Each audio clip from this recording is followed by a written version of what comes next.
We're finishing up our discussion on Japan at war and the atomic bombs. We are going to conclude with this question: do you agree with President Truman's decision to use atomic bombs on Japan? So there is a really well done video online. You can find it on YouTube, you can find it through our course site, but it's through the BBC, and it's a reenactment of what it was like to drop the atomic bomb on Hiroshima. The video has interviews from survivors as well as some of the Americans who participated in the bombing, and then it has some dramatization of what it would have been like to be there. I highly encourage you to go and watch that. You can find it through our online site. You can also do a search on YouTube for BBC Hiroshima, and you'll be able to find it that way. But we're going to conclude here talking about these two sites, Hiroshima and Nagasaki. Those are the original ground zero. Most students today, when they hear ground zero, they think about 9/11. But in the historical context, ground zero refers to a site of a nuclear bomb explosion, and that would be Hiroshima and Nagasaki. Those are the original ground zero. Then we'll look at the sources that I asked you to read. So I've already mentioned this before, that the United States issued an ultimatum at the Potsdam Declaration in July of 1945. The Japanese military said no, and the United States responded by dropping the first bomb on Hiroshima, August the 6th.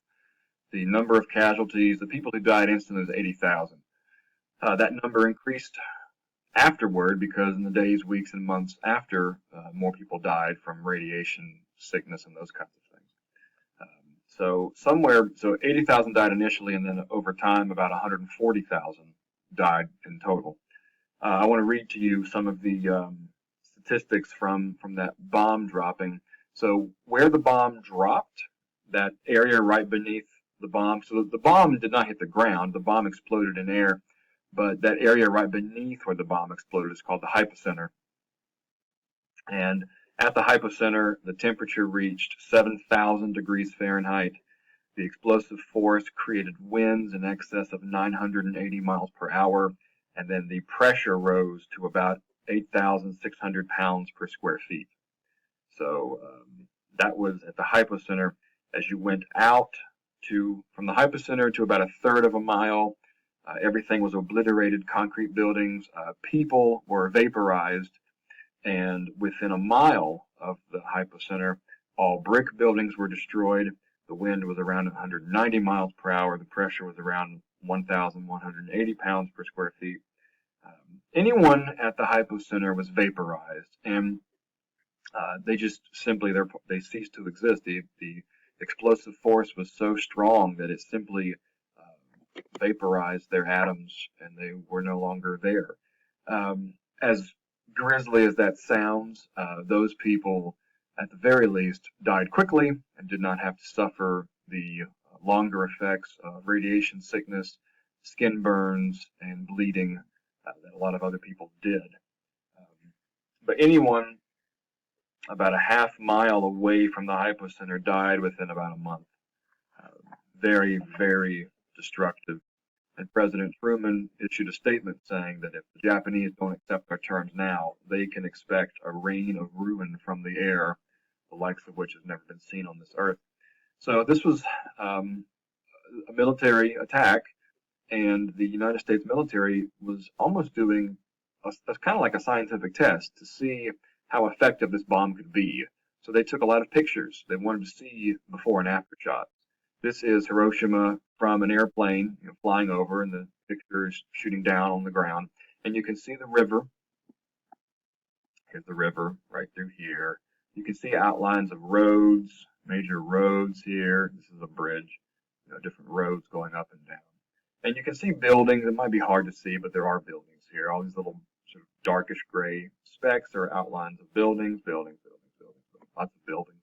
This is before the bomb, and then after the bomb, they took a shot from the same position, and you can see there's nothing.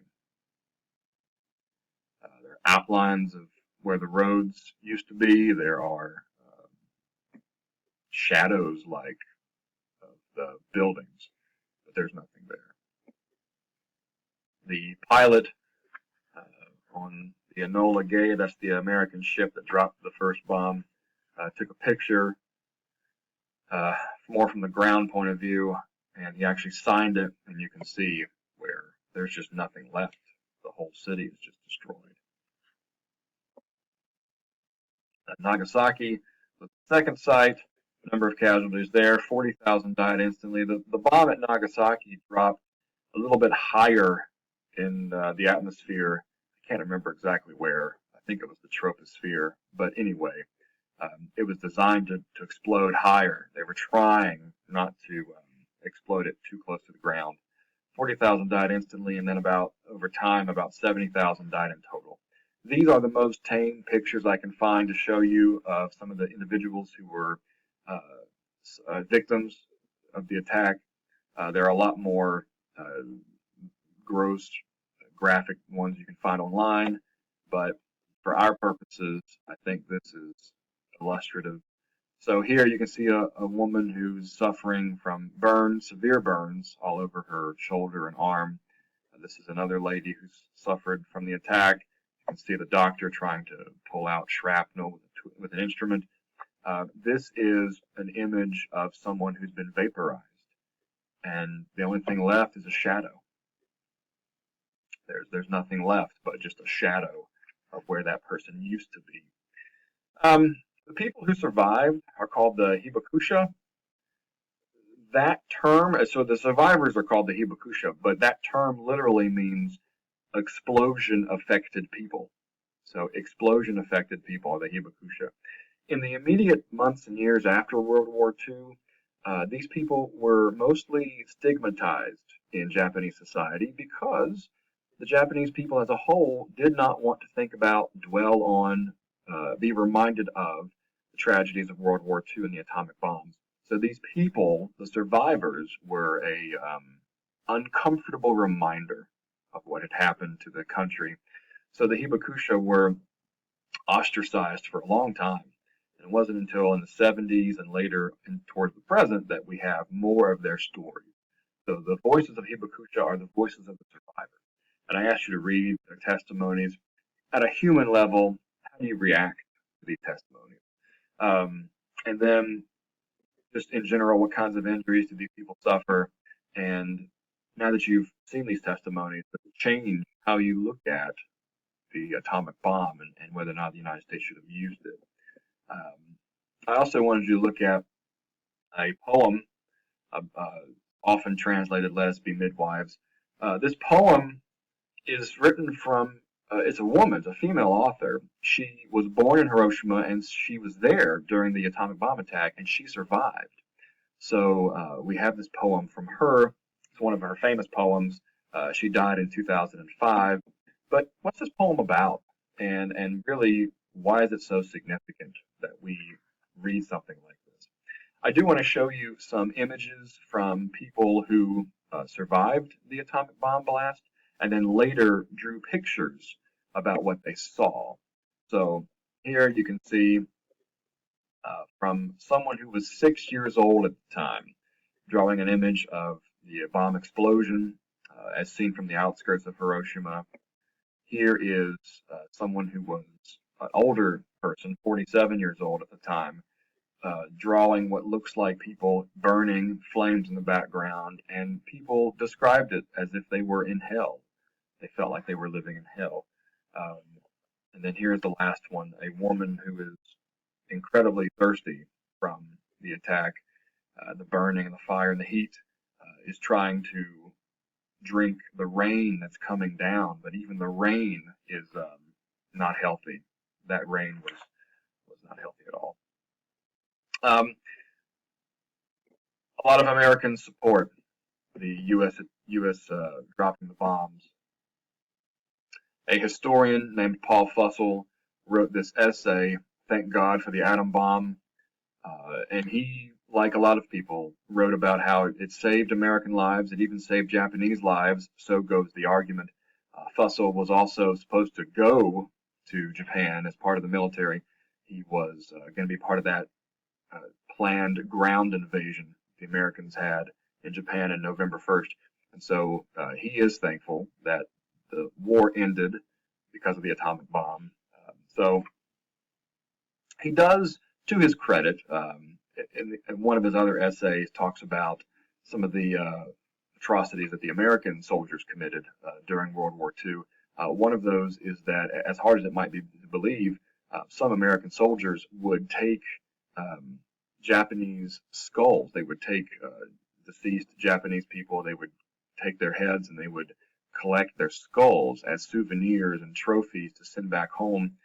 It sounds crazy, but here's an image of a lady who has one of those skulls on her head. And if you can't read the caption, it says, Arizona war worker writes her Navy boyfriend a thank you note for the skull that he sent her. So a lot of atrocities taking place. The American soldiers did some things that are obviously not positive whatsoever. But again, a lot of these things happen in war. We looked earlier at the rape of Nanjing when Japanese soldiers were killing Chinese civilians in Nanjing and raping the women. These things are tragic, but they happen, and we don't want to ignore the fact that they happen. A lot of people, when they talk about the U.S. decision to use the bomb, they talk about the sorts of atrocities the Japanese committed. And so I'm going to skip over this. By all means, read the source from Simpson. How does he justify using the atomic bomb? So you look at something like Japanese bombing Pearl Harbor, and you say, well, that was a terrible atrocity that killed American lives. The rape of Nanjing, I just mentioned, burying Chinese people alive, beheading Chinese people during that rape of Nanjing. We talked about Unit 731, doing human experiments on prisoners of war and such. So a lot of atrocities taking place on all sides during World War II. So where do you fall on this spectrum? Do you think that President Truman should have used the bombs? The argument for that usually says it ended the war, it saved lives, it was the only solution that was going to bring the war to an end quickly because the Japanese military was determined to keep fighting. Or do you think that he should not have used the bomb? The argument against, we'll talk about the horrible suffering that Japanese people suffered after the bombs dropped, the radiation poisoning, and those regions of Japan are still uninhabitable with the after effects of radiation and the destruction there.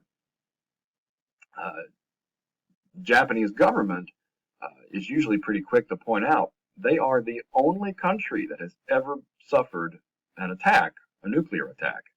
No other country has ever suffered a nuclear attack. And so when people will criticize Japan for the atrocities they committed, rape of Nanjing and those sorts of things, the Japanese government will say, well, we've suffered too. We're also a victim here. And so there's a lot of blame and a lot of sadness, tragedy around this whole event. So where do you fall in this debate? Do you believe Truman should have used the bombs?